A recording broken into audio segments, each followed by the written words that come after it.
M Sudheeran അടക്കമുള്ള നേതാക്കൾ ഇന്ന് സമരപന്തൽ സന്ദർശിക്കുകയും ചെയ്തിരുന്നു.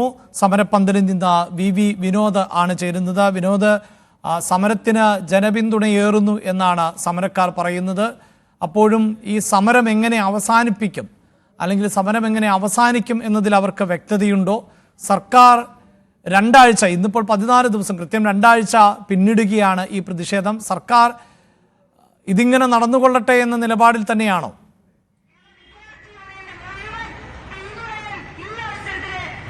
അഭിലാഷ്, ഇതുവരെയും ഒരു സമവായത്തിലേക്ക് ഈ സമരം എത്തുന്നില്ല. അവരുടെ ആവശ്യങ്ങൾ പരിഗണിക്കുന്ന ഒരു നിലയിലേക്ക് കാര്യങ്ങൾ എത്തിയിട്ടില്ല. ഇപ്പോഴും ഈ സമരം തുടരുകയാണ്. അഭിലാഷ് സൂചിപ്പിച്ചതുപോലെ 14ാം ദിവസത്തിലേക്ക് കടക്കുന്നു.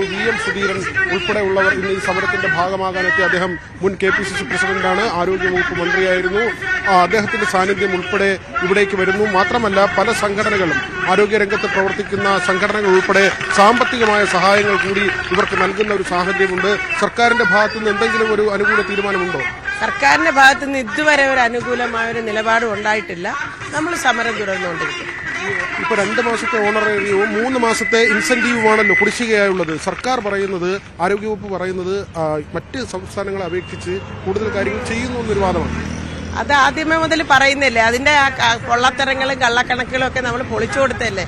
ഇനി വീണ്ടും അത് പറഞ്ഞിരുന്നിട്ട് കാര്യമൊന്നുമില്ല. എത്രയും വേഗം ഈ ഡിമാൻഡുകളെ കുറിച്ച് ചർച്ച ചെയ്യുക, അത് ന്യായയുക്തമായി പരിഹരിക്കുക, ആ ചർച്ചയ്ക്ക് വിളിക്കുക സമരക്കാരെ. അതാണ് ചെയ്യേണ്ടത്. നമ്മളതിന് തയ്യാറാണ്, ചർച്ചയ്ക്ക് തയ്യാറാണ്. പെൻഷൻ ആനുകൂല്യം 5 ലക്ഷം രൂപ വരെയുള്ള കാര്യങ്ങൾ അത് തന്നെയാണോ പ്രധാനമായും?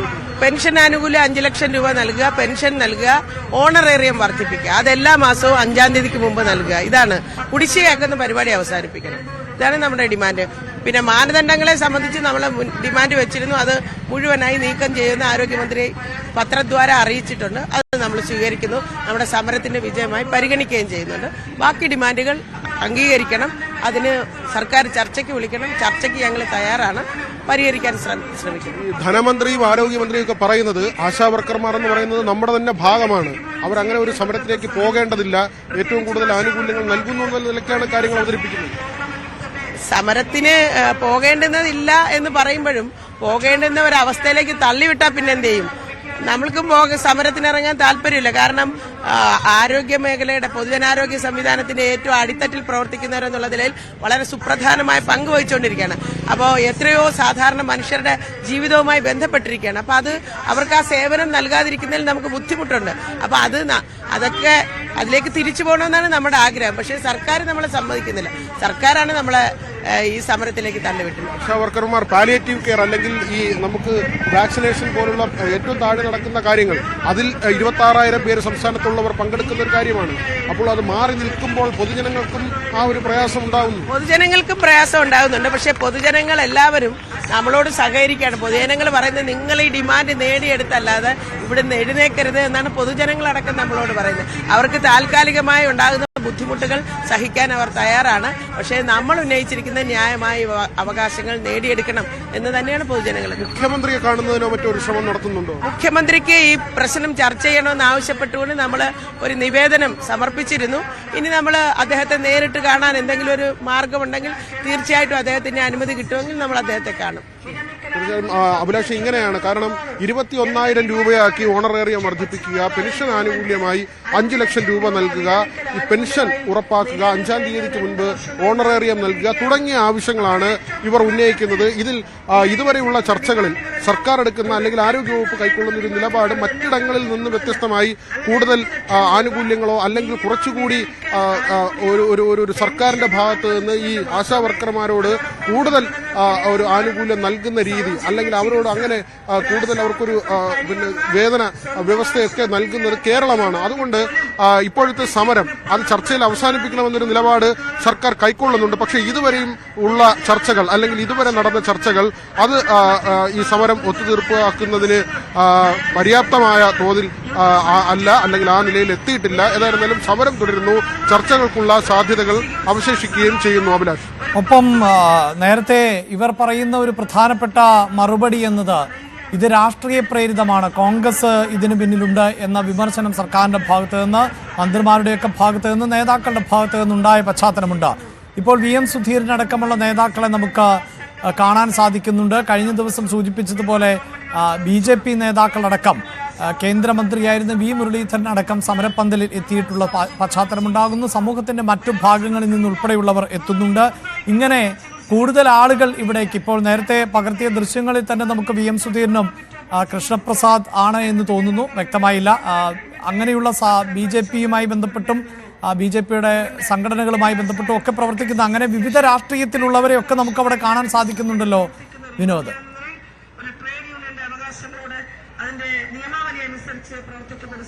അഭിലാഷ്, അങ്ങനെ തന്നെയാണ്. സ്വാഭാവികമായും സർക്കാർ നൽകുന്ന ആനുകൂല്യങ്ങൾ അത് പര്യാപ്തമല്ല, അല്ലെങ്കിൽ തങ്ങൾക്ക് കുറച്ചുകൂടി മെച്ചപ്പെട്ട സേവന വേതന വ്യവസ്ഥകൾ ഉണ്ടാകണമെന്ന ആശാവർക്കർമാരുടെ ആവശ്യം ഉന്നയിക്കുമ്പോൾ അത് സ്വാഭാവികമായും ഈ താഴെത്തട്ടിൽ പ്രവർത്തിക്കുന്ന ആളുകളാണ്. നമ്മൾ നേരത്തെ സൂചിപ്പിച്ചതുപോലെ തന്നെ ഈ വാക്സിനേഷൻ, അതോടൊപ്പം തന്നെ ഈ പാലിയേറ്റീവ് തുടങ്ങിയ കാര്യങ്ങളുമായി ബന്ധപ്പെട്ട് അടിസ്ഥാന ജനവിഭാഗങ്ങൾ, ഏറ്റവും താഴെത്തട്ടിലെ ആളുകൾ, ആ താഴെത്തട്ടിലെ പണിയെടുക്കുന്നവർ, അങ്ങനെ ഒരു വലിയ പ്രത്യേകതയുണ്ട്. അടിസ്ഥാന ജനവിഭാഗം എന്ന് നമ്മൾ പറയുമ്പോൾ വിനോദ്, നമുക്ക് കൂടുതൽ നേതാക്കൾ എത്തുന്നതിന്റെ ദൃശ്യങ്ങൾ കാണാൻ സാധിക്കുന്നുണ്ട്. അവിടെ നിലവിൽ സുധീരന് പുറമെ മുൻ ആരോഗ്യമന്ത്രി കൂടിയായിരുന്ന ആളുകൾ, അല്ലെങ്കിൽ അതിനോട് ചേർന്ന് തന്നെ നേരത്തെ സൂചിപ്പിച്ച കൃഷ്ണപ്രസാദ് അടക്കമുള്ളവർ, ശിവകുമാർ, VS ശിവകുമാറിനോടൊപ്പം തന്നെ അവിടെ കൃഷ്ണപ്രസാദിനെ പോലെയുള്ള ആളുകളെയൊക്കെ നമുക്ക് കാണാൻ സാധിക്കുന്നുണ്ട്. അങ്ങനെ പിന്തുണയുമായി കൂടുതൽ ആളുകൾ എത്തുന്നു. ഒരു പക്ഷേ അവരുടെ പ്രതികരണത്തിനടക്കം വിനോദ് ശ്രമിക്കുന്നു എന്ന് തന്നെയാണ് നമുക്ക് മനസ്സിലാക്കാൻ സാധിക്കുന്നത്. VM സുധീരന്റെ പ്രതികരണം, ശിവകുമാറിന്റെ പ്രതികരണമൊക്കെ നമുക്ക് ലഭിക്കും എന്ന് വേണം നമുക്ക് പ്രതീക്ഷിക്കാൻ. ഒപ്പം ഈ സമരക്കാരെ അവർ അഭിസംബോധന ചെയ്യുകയും ചെയ്യും. വിനോദ്,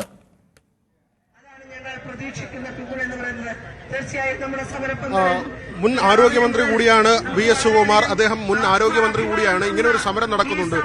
മാന്യമായ ഒരു സേവന വേതന വ്യവസ്ഥ ഇല്ല എന്നൊരു കാര്യമാണ് അവർ ചൂണ്ടിക്കാട്ടുന്നത്. സർക്കാരാകട്ടെ മറ്റ് സംസ്ഥാനങ്ങളെ അപേക്ഷിച്ച് മെച്ചപ്പെട്ട നിലയിൽ അവരോട് ആ ഒരു സമീപനം കാണിക്കുന്നുവെന്നും പറയുന്നു. എന്താണ് അങ്ങയുടെ അഭിപ്രായം?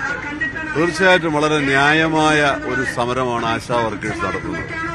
അവർക്ക് വളരെ തുച്ഛമായ ഓണറേറിയം കിട്ടുന്നത് 7000 രൂപ കൊണ്ട് എങ്ങനെ ഇന്നത്തെ ഈ കാലഘട്ടത്തിൽ ഈ സമൂഹത്തിൽ അവർക്ക് ജീവിക്കാൻ കഴിയും? അപ്പോൾ ഗവൺമെന്റ് ഒരു മനുഷ്യത്വപരമായിട്ടുള്ള സമീപനം എടുക്കുന്നില്ല. മനുഷ്യത്വപരമായ സമീപനം എടുക്കണം. യാഥാർത്ഥ്യങ്ങൾ തിരിച്ചറിയണം. ഈ കാലഘട്ടത്തിൽ ഈ 10-16 മണിക്കൂർ ജോലി ചെയ്യുകയാണ്. രാവിലെ ഇറങ്ങിയാൽ രാത്രി വരെ അവർ ജോലി ചെയ്യുന്നു. എന്നിട്ട് കിട്ടുന്ന ഒരു ദിവസം 230 രൂപ ശമ്പളം ആണ് പരമാവധി. പിന്നെ അതിന് കുറെ കണ്ടീഷൻസ് വെച്ചിട്ടുണ്ട്. UDF ഗവൺമെന്റ് കാലഘട്ടത്തിലാണ് ഇതിൽ ശമ്പളം വർദ്ധിപ്പിച്ചു തുടങ്ങിയത്.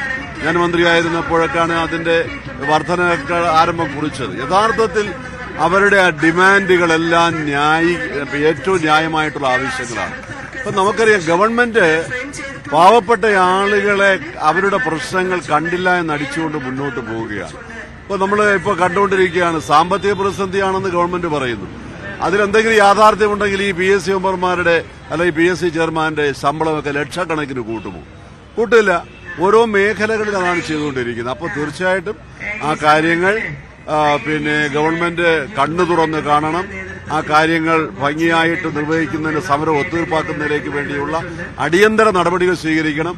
ഇത് കേരളീയ സമൂഹത്തിന്റെ മുഴുവൻ പിന്തുണ ലഭ്യമാവുകയാണ്. ഓരോ ദിവസം ഇവിടെ ബഹുമാന്യ VM സുധീരൻ ഇവിടെയുണ്ട്. നമ്മുടെ കാർഷിക മേഖലയിൽ ഉള്ള ആളുകളൊക്കെ ഇവിടെയുണ്ട്. ഓരോ ദിവസവും ആളുകൾ വരികയാണ്. ഇപ്പം മഹിളാ കോൺഗ്രസിന്റെ നേതൃത്വത്തിൽ ജാഥ നടത്തുന്നുണ്ട്. ഇതിനൊക്കെ ഒരു കക്ഷി രാഷ്ട്രീയമൊന്നുമില്ല. ഇതൊരു മനുഷ്യത്വപരമായ സമീപനം ഗവൺമെന്റ് എടുത്തുകൊണ്ട് ഈ കാര്യത്തിൽ അടിയന്തരമായിട്ടുള്ള ഒരു പരിസമാപ്തി സമരത്തിനുണ്ടാക്കണം. VM സുധീരൻ അദ്ദേഹം നേരത്തെ സംസാരിച്ചതുകൊണ്ട് പ്രതികരിക്കുന്നത്. കൃഷ്ണപ്രസാദ്, അങ്ങ് നേരത്തെ ഈ കാർഷിക രംഗവുമായി ബന്ധപ്പെട്ടൊക്കെ അങ്ങയുടെ പ്രതിഷേധമൊക്കെ വന്നതാണ്. ഇപ്പോൾ ഈ പറയുന്നത് പോലെ ആശാ വർക്കർമാരുടെ സമരമാണ്. എന്താണ് അങ്ങേക്ക് ഇപ്പോൾ പറയുന്നത്? ജീവിതത്തിന്റെ അടിസ്ഥാന വർഗ എന്ന് തിരസ്കരിക്കപ്പെടുന്നോ അന്ന് ആ നാട് നശിക്കും എന്നാണ് പറയുന്നത്. അങ്ങനെ ഒരു നാശത്തിലേക്ക് നമ്മുടെ കേരളം, മലയാള നാട് പോവാതിരിക്കട്ടെ എന്നാണ് എന്റെ പ്രാർത്ഥന. ആ നിലയ്ക്ക് തന്നെയാണ് ഇവിടെ അഭിലാഷ് പറഞ്ഞതുപോലെ ഒരുപക്ഷെ സർക്കാർ ഒരു വശത്ത് നിൽക്കുമ്പോൾ സർക്കാരിന് എതിരെയുള്ള, അല്ലെങ്കിൽ സർക്കാരിന്റെ സേവന വ്യവസ്ഥകൾ ശരിയല്ല, അത് തങ്ങൾക്ക് കൂടുതൽ മെച്ചപ്പെട്ട രീതിയിൽ ലഭിക്കണമെന്ന ആവശ്യവുമായി ആശാവർക്കർമാർ നിൽക്കുമ്പോൾ ഒരു ഭാഗത്ത് സ്വാഭാവികമായും തന്നെ അത് പ്രതിപക്ഷം ആ സമരത്തിനെ പിന്തുണയ്ക്കുന്ന നിലയിലേക്ക് കാര്യങ്ങളെത്തും. BJPയുടെ നേതാക്കൾ എത്തുന്നുണ്ട്. മഹിളാ കോൺഗ്രസിന്റെ പിന്തുണ ഇവർക്ക് നൽകുന്നു. ഇന്ന് മാർച്ച് നടത്താനുള്ള തീരുമാനത്തിൽ ഈ കൂടുതൽ നേതാക്കൾ വരുന്നു എന്നതിനപ്പുറത്തേക്ക് മറ്റ് ഇടങ്ങളിൽ നിന്നുള്ള സഹായം ഇവർക്ക് ലഭിക്കുന്നു എന്നതൊരു കാണേണ്ട ഒരു കാര്യമാണ്. കാരണം ചില ആരോഗ്യ പ്രവർത്തകർ അല്ലെങ്കിൽ അങ്ങനെയുള്ള സംഘടനകൾ അവരുടെ കൂട്ടായ്മകളൊക്കെ തന്നെ ഇവർക്ക് പിന്തുണയുമായി വരുന്ന ഒരു സാഹചര്യം കൂടിയുണ്ട്. നമ്മൾ നേരത്തെയൊക്കെ പറഞ്ഞതുപോലെ താഴെ തട്ടിൽ പ്രവർത്തിക്കുന്ന ആളുകളാണ്. നമ്മുടെ പൊതുജനാരോഗ്യ രംഗത്ത് നിർണായകമായ ഒരു ഇടപെടൽ നടത്തുന്ന വിഭാഗമാണ്. പക്ഷെ അവരുടെ സേവന വേതന വ്യവസ്ഥകൾ പറയുമ്പോൾ സംസ്ഥാനം നൽകുന്ന 7,000 രൂപ 3,000 രൂപ കേന്ദ്രത്തിന്റെ വിഹിതമായി ലഭിക്കുന്നുണ്ട്. അതിനപ്പുറത്തേക്ക് ഇൻസെന്റീവും മറ്റു കാര്യങ്ങളും. പക്ഷേ സംസ്ഥാന സർക്കാർ ഇപ്പോൾ ചൂണ്ടിക്കാട്ടുന്ന ഒരു പ്രശ്നം അത് നേരത്തെ എല്ലാം തന്നെ ധനവകുപ്പിന്റെ ഭാഗത്ത് നിന്ന് ഉണ്ടായ പ്രതികരണങ്ങൾ പോലെ തന്നെ ഈ ലഭിക്കേണ്ട തുക കൃത്യമായി കേന്ദ്രത്തിൽ നിന്ന് ലഭിക്കുന്നില്ല. സമരത്തിന് തയ്യാറാണ് ആശാ വർക്കർമാർ, തയ്യാറായാൽ ഡൽഹിയിൽ സമരം നടത്താം എന്ന ഒരു കാര്യമാണ് ആരോഗ്യമന്ത്രിയുടെ ഭാഗത്ത് നിന്ന് ഒരു പ്രതികരണമായി ഉണ്ടായത്. അതായത് പൂർണ്ണമായും ഈ സമരത്തെ സർക്കാർ തള്ളിക്കളയുന്നില്ല. കേന്ദ്രത്തിന്റെ ഭാഗത്തു നിന്നുള്ള അനാസ്ഥയുണ്ട്, ആ തരത്തിൽ പണം അനുവദിക്കാത്ത സാഹചര്യമുണ്ട്. ഇതെല്ലാം തന്നെയാണ് ആരോഗ്യ വകുപ്പ് ചൂണ്ടിക്കാട്ടുന്നത്. സമരത്തിനെങ്കിൽ കേന്ദ്രത്തിൽ സമരത്തിന് പോകാൻ തയ്യാറാണ് എന്ന കാര്യം കൂടി പറയുന്നു. ഇപ്പോൾ മഹിളാ കോൺഗ്രസിന്റെ മാർച്ചാണ്. ഇവരുടെ ഈ സമരത്തെ അനുകൂലിച്ച് അതിന് പിന്തുണ പ്രഖ്യാപിച്ചുള്ള മഹിളാ കോൺഗ്രസിന്റെ മാർച്ച് ഇപ്പോൾ സെക്രട്ടേറിയറ്റിന് മുന്നിലേക്ക് എത്തിയിരിക്കുന്നു. അഭിലാഷ്. യെസ്, കൂടുതൽ സംഘടനകൾ അടക്കം പിന്തുണയുമായി എത്തുന്നു. ആശാ പ്രവർത്തകർക്ക് പിന്തുണയർപ്പിച്ചുകൊണ്ട് മഹിളാ കോൺഗ്രസ് ഐക്യദാർഢ്യം പ്രഖ്യാപിച്ചുകൊണ്ടുള്ള ജാഥയാണ് ഇപ്പോൾ ആ പ്രദേശത്തേക്ക് കടന്നു വന്നത്. ഒരു രാഷ്ട്രീയ പാർട്ടികളും ഈ സമരത്തെ ഏറ്റെടുക്കേണ്ടതില്ല എന്ന നിലപാടിൽ ആണ് ആശാ വർക്കർമാർ. അതേസമയം വിവിധ രാഷ്ട്രീയ പാർട്ടികൾ, സംഘടനകൾ, യുവജന സംഘടനകൾ, വനിതാ സംഘടനകളൊക്കെ തന്നെ ഇപ്പോൾ പിന്തുണയുമായി എത്തുന്ന സാഹചര്യം ആണ് ഉള്ളത്. സെക്രട്ടേറിയറ്റ് പടിക്കൽ ആശാ വർക്കർമാരുടെ പ്രതിഷേധം 14ാം ദിവസം ആണ് തുടരുന്നത്. ഇപ്പോഴും സർക്കാർ തങ്ങളെ ചർച്ചയ്ക്ക് വിളിക്കുന്നില്ല, അല്ലെങ്കിൽ പ്രശ്നപരിഹാരത്തിന് ശ്രമിക്കുന്നില്ല എന്ന് തന്നെയാണ് ആശാ വർക്കർമാർ പറയുന്നത്. അതേസമയം ചർച്ചയ്ക്ക്, അതായത് ആരോഗ്യമന്ത്രിയുടെ വസതിയിൽ ചർച്ചയ്ക്ക് പോയി അവിടെ നിന്ന് ഇറക്കി വിട്ട പശ്ചാത്തലം ഉണ്ടാകുന്നു എന്നതൊക്കെ ആരോഗ്യമന്ത്രി നിഷേധിക്കുന്ന സാഹചര്യം ആണ് ഉള്ളത്. ന്യായമായ ആവശ്യങ്ങൾ ആണ് ഇവർ ഉന്നയിക്കുന്നത്. അതിനിടയിലായിരുന്നു PSC അംഗങ്ങളുടെ ശമ്പളമൊക്കെ കുത്തനെ കൂട്ടിയത്. ഒരു മാസം ഏതാണ്ട് 3,80,000 രൂപയോളം വരുമാനം ലഭിക്കുന്ന സാഹചര്യം ഉണ്ടാകുമ്പോഴാണ് 5 ലക്ഷം രൂപയെങ്കിലും ഈ പെൻഷന്റെ ഭാഗമായി, അതായത് ഒരു ആയുസിന്റെ പ്രധാനപ്പെട്ട സമയം മുഴുവൻ ആശാവർക്കർമാർ എന്ന ജോലി ചെയ്തതിനു ശേഷം വിരമിക്കുമ്പോൾ ഏതാണ്ട് PSC അംഗത്തിന് ലഭിക്കുന്ന ഒരു മാസത്തെ ശമ്പളം ഒരു ജീവിത കാലയളവിൽ മൊത്തമായി നൽകണം എന്നാണ് ഈ സമരക്കാർ ആവശ്യപ്പെടുന്നത് എന്നതാണ് ഏറെ കൗതുകകരം.